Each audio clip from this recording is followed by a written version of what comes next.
Hello everyone, welcome back. Emma's Polls preview West Bromwich Albion versus West Ham. I'm joined by two lads, the Boleyn Boys Podcast and Mick. How you doing, lads? Good, mate. Yeah, decent. Yeah, good, mate. All good. Looking forward to tomorrow's game, and hopefully gonna find ourselves in Europe. Have you two lads sort of assessed this season? Like, we started bad, we got better, we got a lot better, and then towards the end we seemed to run out of steam. How would you both assess this season? Lils, do you want to go? Yeah, I mean, after the first game, I think everyone could agree we never ever thought it was going to be. I watched that first game and it was atrocious, wasn't it? So, yeah, it's just a weird one. And even the games after that, I mean, we lost to Arsenal away, didn't we, in a game that we shouldn't have lost. The performances were sort of gradually getting better and the results weren't really coming. Then all of a sudden, we went on a run, didn't we? And it hadn't really stopped until lately. So, I mean, I've said it before, still, if we missed out on Europe, I would be absolutely gutted. I'd be as devastated as anyone. But even if we did come 8th or 7th or whatever it is, the progress since last season would be massive. And it really does depend what we do in the summer and how we kick on from here. I really hope it's not a one-season wonder and we do go on to start challenging for these spots regularly, hopefully. Yeah, I mean, I pretty much echo exactly what Lil said. Like the start of the season, I think it's pretty well known, especially on our podcast. I had a bit on us to get relegated because I was just I was gone. Like, I just didn't see any way where I just couldn't see where we was going or anything. And then we started again. So was it Newcastle the first game? Yeah, they was coming the ball. Like Lil said, then we unfortunately lost against Arsenal. And then as the season went on, things just got better and better and better. Moyes now, to have a season like that, he's fully turned me round. I'd properly back him now in the summer. I think all the boys are behind him. They have been behind him since the first time at the club as well. So I think he's really brought togetherness with them. And just like Lil says, even if we lost both games now and all the results went against us and we finished 8th, you can't take it away from them. They've had a brilliant season. Moyes has done a brilliant job. But yeah, it's one of them you'd be absolutely devastated now if we didn't all end up taking our passports with us next season. See, I look at it like this. Yeah, it's been a good season. I do look at it in one or two ways. I look at it one way, it's been a good season, but you've got to seize the moment. Like when there's a moment there for like European football of any kind, you got to stamp their card because it might not happen again. Like as Neil said, right, it could be next season we could be back to square one. Like, do you know what I mean? We could be back being that sort of team because West Ham in history don't have two back-to-back seasons where they're decent. Like they have one good season, one bad season. It's just always been the same, isn't it? Like forever, so to speak. But I agree. It's been a great season. I think a lot of the lads that he's brought in, and I'm going to get to the lads now before we get to the preview. All the new signings, obviously, Kufal come in. He's been phenomenal. What do you think of the new signings, lads? Well, Kufal, he's my hammer of the year. I think probably earlier on in the season, you're probably going to give it to Sarchek, but he's just done a little. I still don't think he's been bad, but he's just gone off a little bit. Probably because Declan Rice has been gone. But Kufal for me, or I think Sufal, however you pronounce it, he has been a constant. Not a 7, but I think he's been a constant 8 out of 10 every week this season. And for me, he's my hammer of the year anyway. Yeah, I mean, them boys have been fantastic, haven't they? I don't know if you boys listen to the Crouchy podcast. He had Nobes on the other week, and Nobes was on there talking about like how good they are. They're in training on the days off, like they just live and breathe football, doing their best for it. But I think Kufal, and Suchet, I think they just epitomise everything that West Ham fans want. Really, at the end of the day, we want people that put in graft week in, week out. Do everything they can. Sometimes it ain't good enough, but if they're giving their all, that's all we want to see. So hopefully that's the type of signing that, you know, you need a little bit of flair, you need a little bit of a quality in there, which he has got. So, hopefully more than sort of gems to come from Moyes. If the budget is limited in the summer, we need more players like that, I think. Yeah, I agree. I'm going to ask you, because I've been having a lot of Twitter spats and grief and with Ben Rama, right? I'm a fan of Ben Rama. I like Ben Rama. Yeah, I think he's a decent player. I think he's young. He's got a lot. He can get better, and I think there's a talent there. I just want to hear what you think of him. Well, what do you make of Ben Rama's first season with us? Ben Rama, if you listen to the podcast, you'll see that we've had a few conversations on Ben Rama. He's clearly got bags of ability. He's got bags of potential. He's yet to show it, in my eyes. He's done bits here and there, but he's got to find a consistency. I don't think Moyes has helped him. I think he had a little run of games, didn't he? Back at was it the start of the year, January, February, yeah. Around that time, he had a little run of games there. But I also, just going on to Bowen as well, I think this has been a problem for the pair of them this year. If one of them don't play well, he drops them straight away. There's no, you can have a good go here, and we'll get you going. He's literally constantly chopping and changing. I don't think it's been good for either of them. But yeah, with Ben Rama, I do think that goal, I think it's going to be fairy tale story, and now he'll take us into Europa. I think he should start tomorrow, in my eyes. That player, exactly the type of player we're going to need tomorrow against West Brom. Because you know what they're going to do? They're going to sit behind the ball, and we're going to have to break them down. And again, like, this is something now Moyes has got to start. He's got to learn how to break these teams down. And he's got to start learning how to use Ben Rama and how he can make him effective in these type of games. Yeah, I mean, my opinion on Ben Rama is similar to what Nick said. In fairness, he has got absolute bags of ability. He's one of the few players that we've got, or you get in the Premier League, that can actually just glide past players. When he's on it, he can glide past them, which is something that not a lot of players can have. But I do think he's a confidence player. I do think he thrived off being like the man at Brentford. And I think he has struggled with, he's had his chances, don't get me wrong, but I think he struggles with the fact that knowing that if he don't play well, he's going to get dragged after 60, and he's probably then going to be on the bench and have to come on and, you know, show what he's got in the last 30 of the next game. Luckily, obviously at Brighton, he's done it. And I think he'll start the next game, but I am hoping that he can add that sort of consistency next year and sort of get his name first on the team sheet. So I think, as much as I rate Bowen as well, I really do, but on a pure ability basis, when they're both on top form, Benny's going to start all day, really, or he should be starting all day over Bowen. So I think there's loads more to come, and like Nick said, hopefully that goal's just sparked him off to finish the season strong. But it is the type of player we need in that next game as well. I mean, everyone talks about, or we said about on paper, these teams are already down or whatever. West Brom, in my opinion, should have beat Liverpool at the weekend in the end, because that goal they scored wasn't offside for me. The geezer that was in front of the keeper made no impact on that going in the goal or not. Even Carragher said it, I think. So that goes in. They beat Liverpool 2-1, who are trying to get Champions League when they're already down. So it ain't paid on paper, and they are going to sit back. We have struggled to break the last two teams down that have just sat off us, and Benny is the type of player that can link up with Lingard. He can beat a man. So yeah, I think there's more to come from him, but he's got 2 games to do some big things for us, hopefully. How would you lads rate him this season out of 10? If you was give him a rating, if you was to say, like, because don't forget it's his first season, like, there's people who've been here who's been here a hell of a long time and still haven't got any better. And basically, like, how would you rate him out of 10 on his first season, considering it's a new league for him?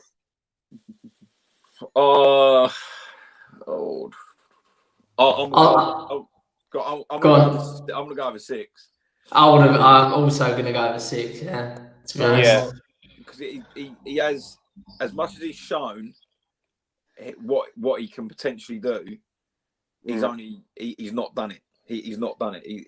He just hasn't done it. Like, he scored a great goal on Saturday, but yeah, for me, he has been below. Like I'm giving you 7 is like your average type of half decent player, but he has been below that overall.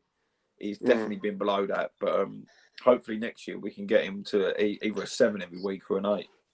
Yeah, I agree with you. Really, I would have given him a 7 myself. I think he hasn't really been given a lot of confidence by Moyes more than anything. If I'm being realistic, like when Moyes is saying he ain't doing this, he ain't doing that publicly, that ain't a good look in my opinion. But yeah, I think he will come good next season. I think if he has a bit of players around him, good bit of movement around him, I think he'll be all right. Do you know what I mean? But yeah, Ben Rama, let's hope he does come good. Right, let's get into it, lads. We've got West Brom tomorrow. This is the team that I think West Brom are going to go with. Johnson, Furlong, Jetty, Martley, Townsend, Phillips, Gallagher, Urushalu, Maitland-Niles, Pereira, who we've been linked with, and Dina. I like Pereira. What's your thoughts on Pereira? Because he's a bit of a talent, isn't he? Yeah, I've watched. Well, I watched pretty much all the football as we all did, lockdowns, and it's the only thing on, wasn't it? So I've seen a fair bit, and he is their proper bit of quality, isn't it? I think they'll struggle to keep hold of him. I thought they would struggle to keep hold of him when they come up. So if they didn't come up, I think someone would have got him then. But obviously they did come up, so they've managed to keep him. Yeah, proper bit of quality. Got an absolute wicked left foot on him. Good free kick. Yeah, he's talented. And obviously watching the game at the weekend, similarly to how Liverpool gave him a lot of the ball, they're probably going to do that to us. And on the break, he's a bit of a danger, ain't he? Yeah, I agree. Yeah, again, just to echo what Lil said, he's their only real bit of quality in the side. I think when they beat Chelsea the other week, he was really good as well. And as long as you can keep him quiet, you got to fancy your chances of breaking them down at some point. But I do like Ajayi as well, and that because they have gone down. I don't know if he's someone you'd maybe look at for West Ham, but I actually really rate him. I think he's a good player as well at the back. What's the matter with Sam Johnson? Yes, for West Brom. Get him as well. I didn't even think about him just then, but yeah, I'll take him all day. I think he's going to be cheap. He's in our sort of price range that the board like. So, and this season he's been brilliant for West Brom. I mean, without him, that they would have conceded a lot more goals, in my opinion.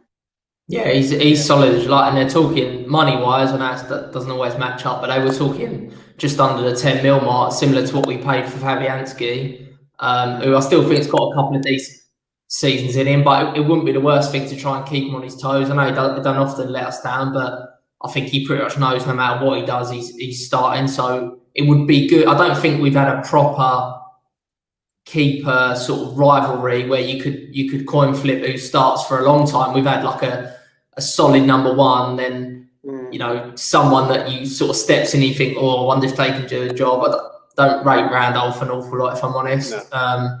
So yeah, if we can get him for a decent amount, I think that's a good signing, to be honest. Do you think with Johnson though, like if we say we sign Johnson, he would have to be the starter next season, wouldn't he? Let's be honest, he'd have to be like first choice, like, because I can't see Johnson signing for West Ham and sitting on the bench, if that makes sense, when he could go and play first choice anywhere else. I think you'd bring him in and you because Fabianski's got the history, you'd give him the chance, but then you'd bring him in and say, like, if you want that number one shirt, go and earn it. And then it's going to be between the two. So I'm being funny, but if Fabianski carries on performing the way he does, then you don't necessarily need to get rid of him. But we do need to start looking to the future in that department because clearly he's not getting any younger. Yeah, I agree. Yeah, I think that's the problem. If you look at where he would go as well, anyone sort of above us or around us in the league at the minute is not in the market for a number one. So he could probably look at, I think we're the only ones he could probably look at and think, all right, the fella in goal there is decent, but I feel confident enough that given a couple of chances, I could maybe nick that spot. Fab's done nothing wrong, so he'd do very well to overlap him. But yeah, like you said, what is he, 36 now, Fab? So yeah, he's got to be looking at that as a target. I think next season is his last season. I think he's going to retire. Really? Like next season, yeah, I can see that coming. Like it's his last season of his contract. Yeah. I can't see him going anywhere else. Maybe like West Ham might go join another year on top of that. But like you lads say, we need to strengthen in that department. Johnson's only 28, I believe, so he's only young. He's got another 7 years in him easily. Yeah, so I mean, you're saying Dan Johnson to come in and say at worst you're going to be competing for a season, and then after that you're our number one. Yeah. So I don't see, and like Lil's just said, like the other teams around us are pretty comfortable at the minute. Just from the top of my head, I'm just trying to think of the teams. I think they're all pretty comfortable, aren't they, in that department, really? Yeah. So it's literally say to him, come in. We hopefully we're going to be in Europe next year. We'll be building on that. Come in, compete with Fab for a year, and then once you've done that, it's yours to lose. I agree. And then he sold on him. Yeah, I do you know what? I agree on that 100%. If I had my way, I'd go and get Nick Pope out of Burnley. That'd be the one I would want. But we're West Ham United, and we don't like spending money. Do you know what I mean? So yeah, I agree with you lads on that totally. Let's look at our team quickly. Right, this is the team that I think they're going to go with. Right, it's like basically all out attack. No Fornells. No fun. Yeah, that's what I just see. Yeah, no fun. Yeah, but the thing is, I don't see that at all. The only reason why I say that is because why would you need another hard-working player when we need to win the game?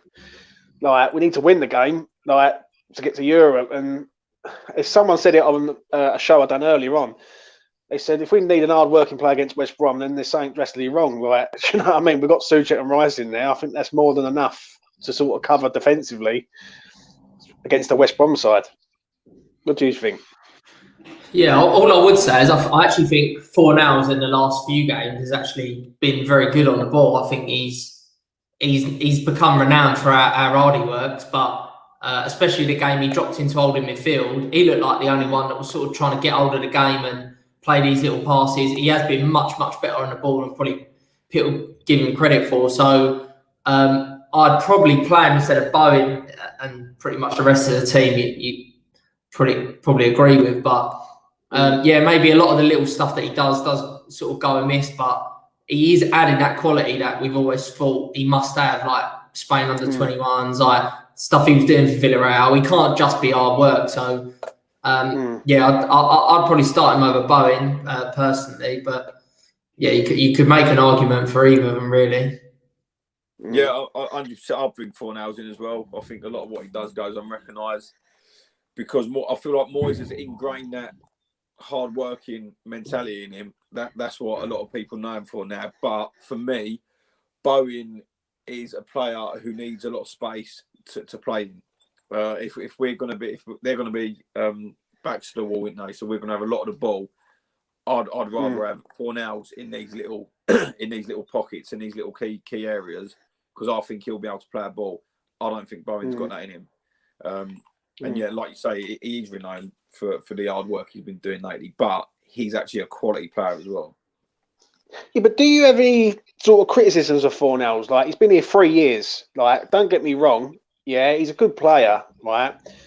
But when he gets in front of goal, he's either spooning it wide or he's stretching it for it. Like, I understand the hard-working sort of aspect, but let's be honest here. He's a left winger or number 10 usually. He's not a box-to-box player.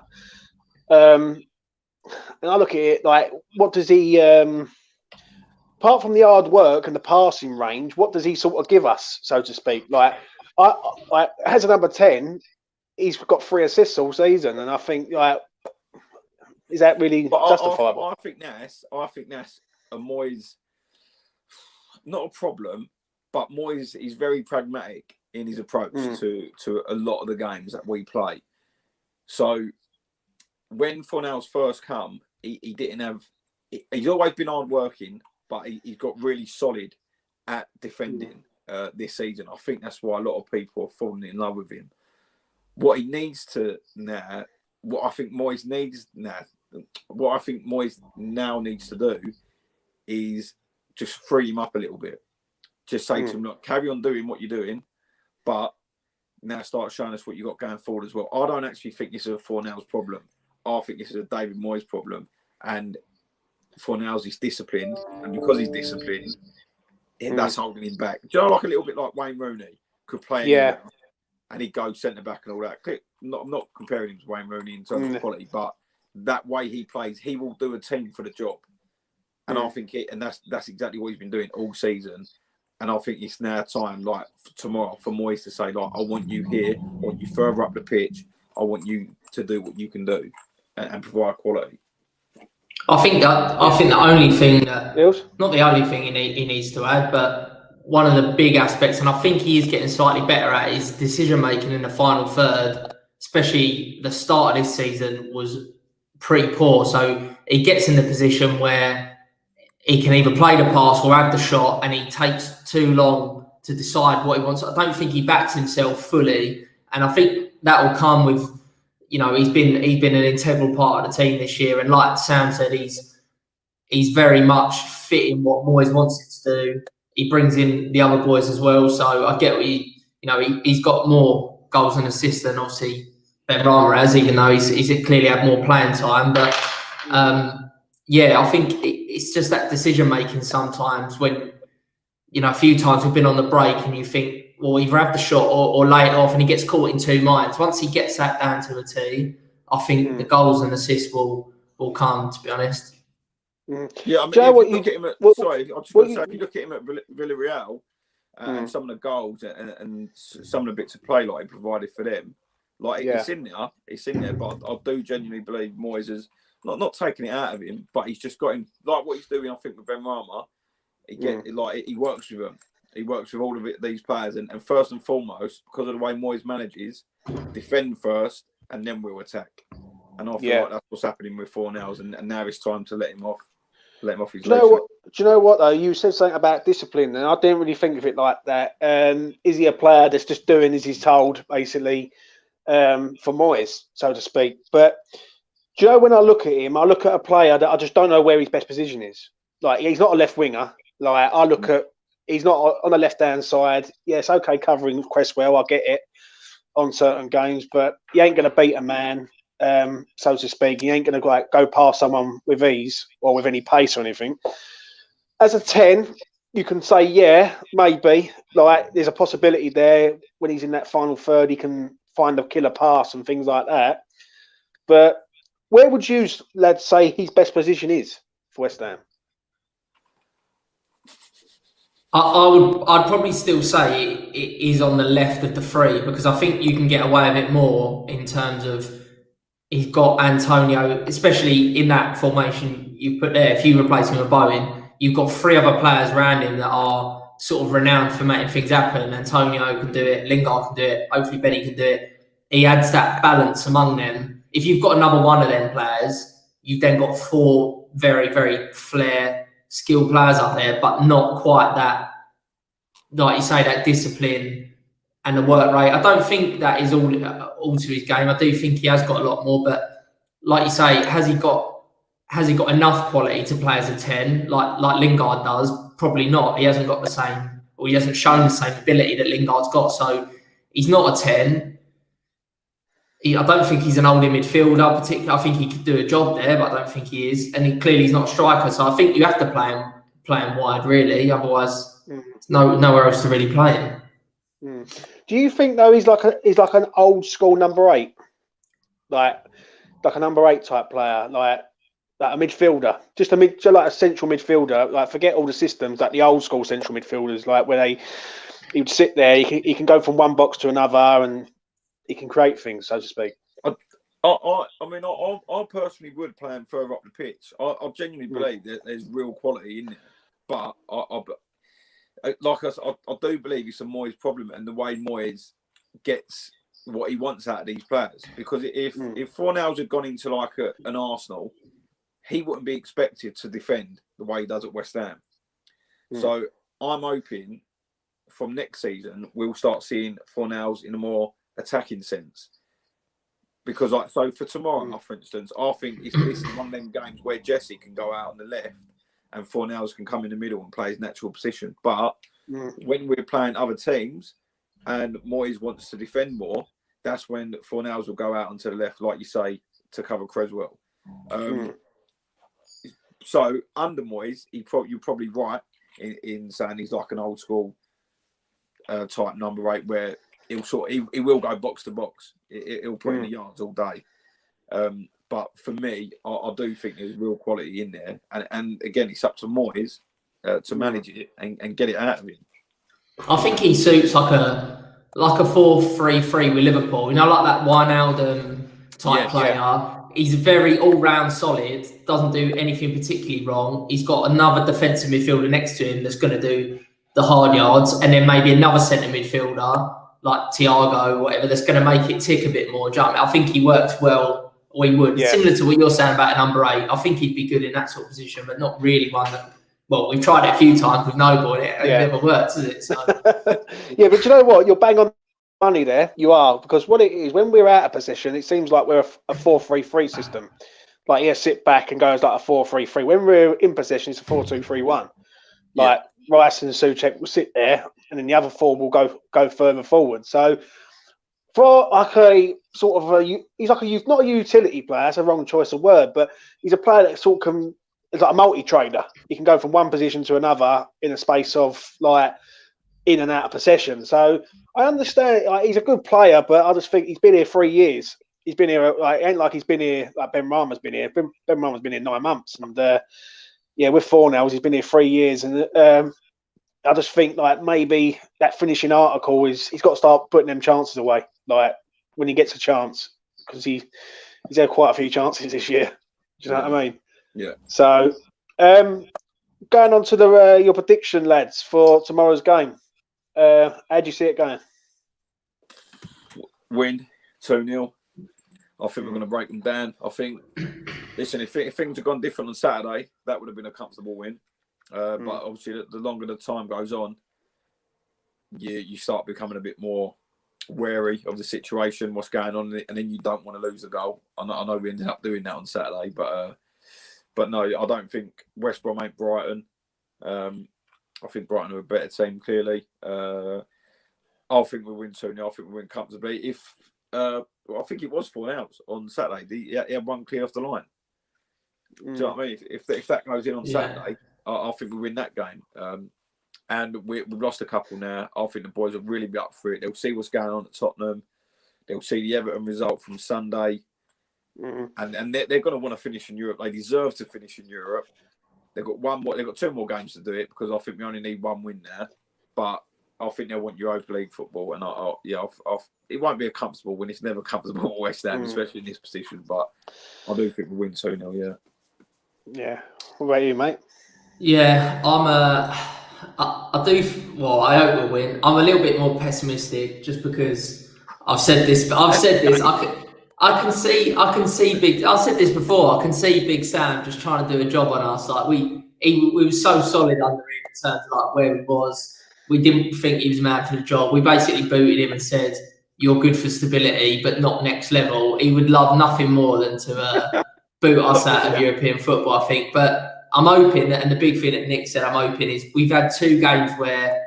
And Moyes has said we've played well. I don't think we've played. I think we've more hoped that chances arise rather than make things happen, which we've been good at in other games. So I'm hoping that this is the game that they think, do you know what? Like, we've had a couple of games where we've just seen it pass us by. We hope that something might happen, and this is the game they just grab it by the scruff of the neck. So I'll go 1-0, a bit tighter than Sam's 2. But yeah, I wouldn't be surprised if Sam Masterclass comes out. Yeah. Do you know what? Though you're going to have 10,000, 8,000 West Brom fans there tomorrow night. It's going to be. I think it's going to be as easy as we think. I don't think. I think it's going to be an hard game, like, to get through this team. It's like you say, Sam. He knows how to. He wants to have one over on West Ham. Of all the teams he wants to have one over on, that's the team. So I'm going to say 2. With no West Ham. Yeah, I know, mate, but. I said that last week. People said that last week, and I said we don't win at Brighton, and we still don't win at Brighton. in 8 attempts, we haven't beat Brighton since they've been in the Premier League. But no, I reckon 2-1 tomorrow. I reckon we will do it, but it's going to be tough. I reckon, like, the way they played against Liverpool, they was unlucky against Liverpool, massively unlucky. They didn't deserve to lose the game. I know that for certain. So, and it will get us into Europe, I believe. And if we end up in Europe, lads, what an achievement for this season. Considering if we would go back 9 months ago to August when we first played Newcastle, no one would have believed that. No chance. Never. Not a chance, yeah. It would be to have that. This season has been gutting from a perspective that, like I say, we go home and away every week and we have watched some dross the last few years.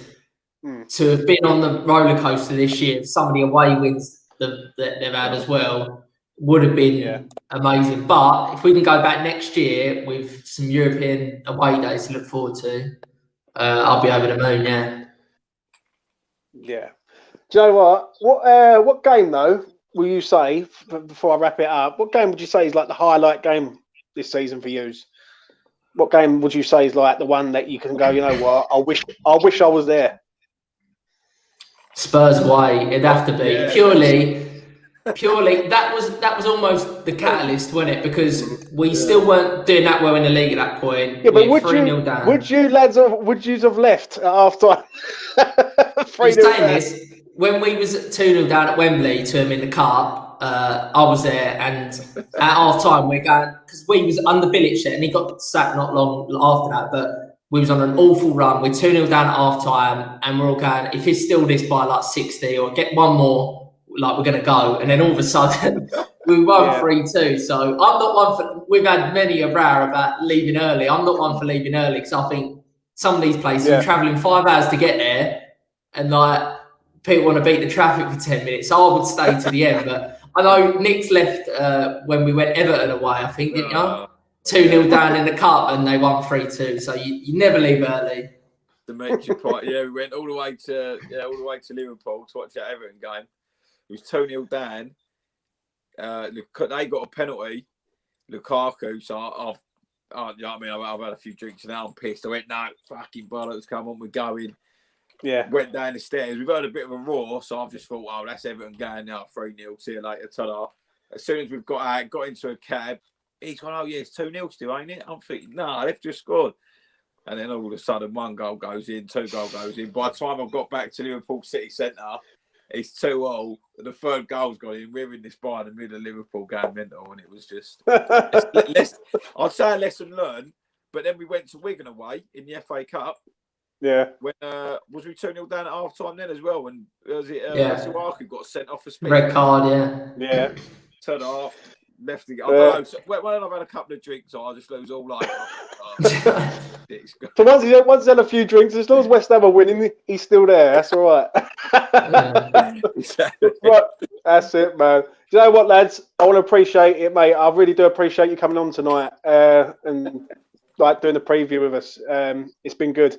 And if you want to plug where people can find you, go right ahead right now, mate. Yeah, we're obviously at the Boleyn Boys on Twitter. We're on all like the major podcast platforms, Spotify, Apple, Castbox, Google, wherever you listen to your podcast, you'll find us there. We've just had Sean Whetstone and Baz Cox on a really good talk about Gold, Brady and Sullivan. So that was a good one. And also, just to let everyone know, we are a voice for the fans. So if anyone wants to come on, and I mean literally anyone, just give us a DM and we'll get you on the show at some point. It's obviously a bit of a list, but with the season coming to an end, as soon as next season kicks off, we want whoever wants to voice their opinion. That's what we're here for as a podcast. So just let us know. Nice one. And Joe, what I'll happily come on there. Top lads. I really appreciate you coming on tonight, lads. And let's hope for a positive result tomorrow and a positive end of the season. Do you know what I mean? European tour. I've seen. Yeah, I know. I was going to say Barcelona, but maybe it'll be more like, I don't know. Macedonia. Yeah. It's going to be Macedonia on a Thursday night in like -4 degrees. But we'll take it. We'll take it. We'll take it. Yeah. But, I mean, nice one, lads. Thanks for coming on, and thanks for everyone for watching. I do appreciate it. Like, share, subscribe, all that, and I'll catch you again soon.